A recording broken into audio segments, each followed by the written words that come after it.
Hello and welcome, this is Gautam and you are watching your favourite channel Gautam live Gyan, YouTube का number 1 channel for security knowledge. Security ज्ञान चाहिए अभी के अभी, Gautam live ज्ञान चाहिए। तो फ्रेंड्स, आज की इस वीडियो में हमारा टॉपिक है ग्रूमिंग और टर्नआउट। ग्रूमिंग और टर्नआउट, सर आप ये क्या डिस्कस कर रहे हो? हमको तो सब पता है ग्रूमिंग और टर्नआउट के बारे में। फ्रेंड्स, आपको ऐसा लग सकता है कि आपको सब कुछ पता है, लेकिन 1000 से ज्यादा ट्रेनिंग की है मैंने। और जब भी साइट्स पे जाकर मैंने सिक्योरिटी गार्ड से सुपरवाइजर तक पूछा है कि भाई ग्रूमिंग एंड टर्नआउट में क्या क्या होता है, तो वो पॉइंट्स नहीं बता पाते।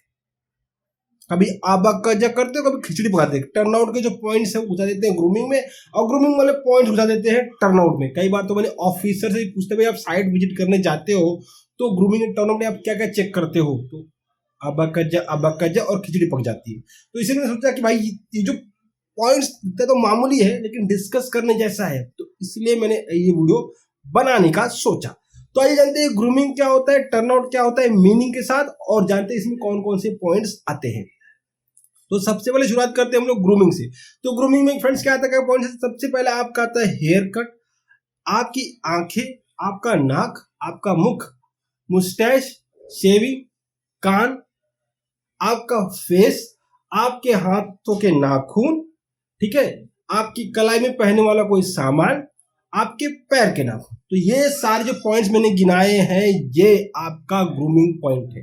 ठीक है, इसमें आपका गला भी आता है। ओके, तो आपका जो हेयर कट है ना, हमेशा सोल्जर कट होना चाहिए।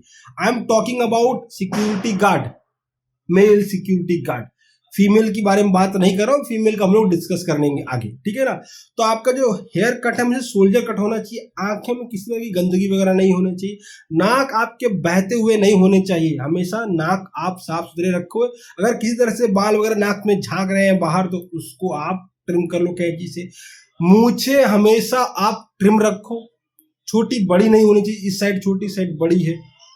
मूछे अगर आप रखना है तो उसको ट्रिम अच्छे से रखो, सेट करके रखो।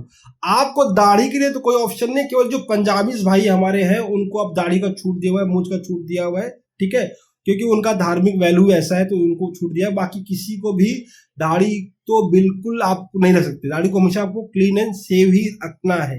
आपके कान में आप देख लीजिए कि कान के बाल वगैरह अगर आपके आ गए हैं तो उनको आप ट्रिम कर लीजिए, ठीक है। इसके अलावा आपके गले में कोई भी ऐसा, देखिए कुछ लोग बहुत छोटा सा ऐसा धागा गले वगैरह मान लेते तो दिखने में बहुत ऑकवर्ड लगता है। फ्रेंड्स, आपको कुछ गला में धागा रखना है तो इतना बड़ा रखिए कि आपके यूनिफॉर्म में वो छुप जाए, ठीक है ना, वो आपके यूनिफॉर्म में दिखे नहीं। गला भी आपका हमेशा ऐसे जैसे मेरा है वैसा आपका होना चाहिए। अगर कुछ पहनना है तो आपको ऐसा पहनिए कि आपके वो गले के अंदर ही कवर रहे और वो दिखे नहीं, विजिबल नहीं होना चाहिए, ठीक है ना। आपके जो नाखून है हमेशा कटे हुए होने चाहिए। कई लोग हाथ में रक्षा सूत्र वगैरह पहनते हैं, कई बार कड़ा वगैरह पहनते हैं, तो पंजाबी वगैरह छोड़ के किसी को अलाउड नहीं, तो किसी तरह कड़ा वगैरह आपको नहीं पहनना है।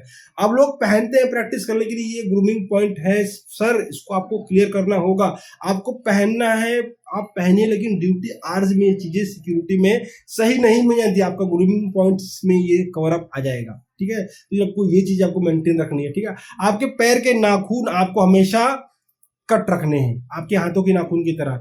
अब जूते में दिखता तो नहीं है, लेकिन फ्रेंड्स क्या होता है कि आपके जो पैर के नाखून होते हैं हाथों के नाखून से थोड़ा सा कमजोर होते हैं। अगर कहीं टकरा गए तो क्या होगा, आपके पैरों के नाखून टूट जाएंगे। टूटने के बाद क्या होगा, घाव बन जाएगा। आप इस पे मरहम लगाएंगे। अब कंडीशन ये है जख्म भरने की, आपको इसमें हवा लगने देना है। लेकिन आप ड्यूटी आज में से कर पाएंगे, शूज निकाल कर भी ड्यूटी कर पाएंगे? कोई अलाउ करेगा आपको? बिल्कुल भी अलाउ नहीं करेगा।